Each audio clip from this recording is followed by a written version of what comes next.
আসসালামু আলাইকুম। আমি সাইফুল ইসলাম বলছি, ম্যানেজিং ডাইরেক্টর অফ শোনো Bangladesh hearing and speech clinic. আজকে স্বাস্থ্য সুরক্ষা health assessment for every child যে প্রোগ্রাম আয়োজন করেছেন ignite global foundation. Ignite global ফাউন্ডেশনের যে বিনামূল্যে স্কুল আছে, সেই স্কুলে আমরা শোনো বাংলাদেশের তরফ থেকে অডিওলজিস্ট এবং স্পিচ ল্যাঙ্গুয়েজ প্যাথোলজিস্টের একটা টিম এসেছে। আমরা হেলথ অ্যাসেসমেন্ট করব। এখানে কিছু বাচ্চা আছে, তাদের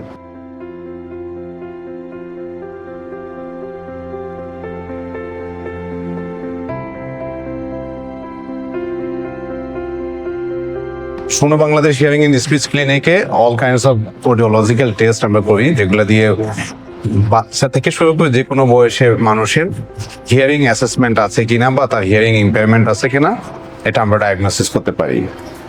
এরপরে যদি আমরা দেখি যে কোনো বাচ্চা বা কোনো রোগীর হিয়ারিং অ্যাসেসমেন্ট করার পর তার হিয়ারিং লস পাওয়া যায় বা হিয়ারিং ইম্পেয়ারমেন্ট পাওয়া যায়, তাহলে সেই মাফিক আমরা তাদেরকে হিয়ারিং এইড বা কানে শোনার যে সহায়ক যন্ত্র আছে সেটা প্রদান করে থাকি।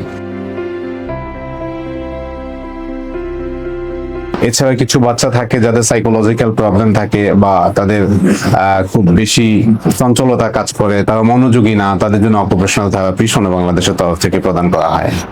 আজকে যে স্বাস্থ্য সুরক্ষা hearing assessment for every child এই প্রোগ্রামে এসে আমার খুব ভালো লাগছে, কারণ এখানে দেখছি যে কিছু ছেলে এবং মেয়েরা আসছেন, বাচ্চারা আসছেন যাদের সত্যিকার অর্থে এই ধরনের সমস্যা আছে।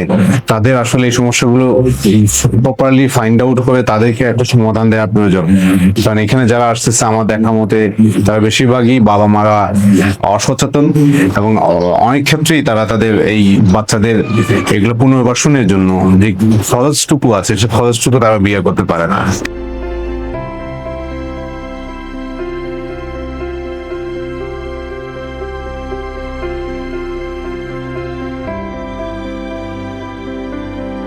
এখানে আমরা প্রায় অলমোস্ট 15 জনের মতো বাচ্চাদের আমরা হেলথ একটা অ্যাসেসমেন্ট করলাম।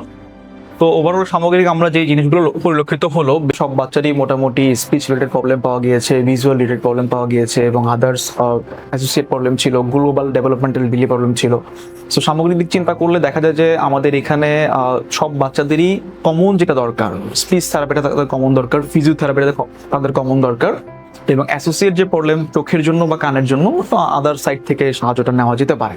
বাট ওভারঅল যদি স্পিচ থেরাপি এবং ফিজিওথেরাপি, অপারেশনাল থেরাপি এগুলো যদি অ্যাড করা যায়, যুক্ত করা যায়, বা এই বাচ্চাদেরকে যদি এই থেরাপির আওতায় নিয়ে আসা যায়, বাচ্চারা কিন্তু আস্তে আস্তে তাদের যেই চ্যালেঞ্জেসগুলো ছিল এই চ্যালেঞ্জেসগুলো ওভারকাম করে তারা কিন্তু আমাদের যে নর্মাল সোসাইটি, নর্মাল সমাজে কিন্তু তারা ফিরে আসতে পারবে।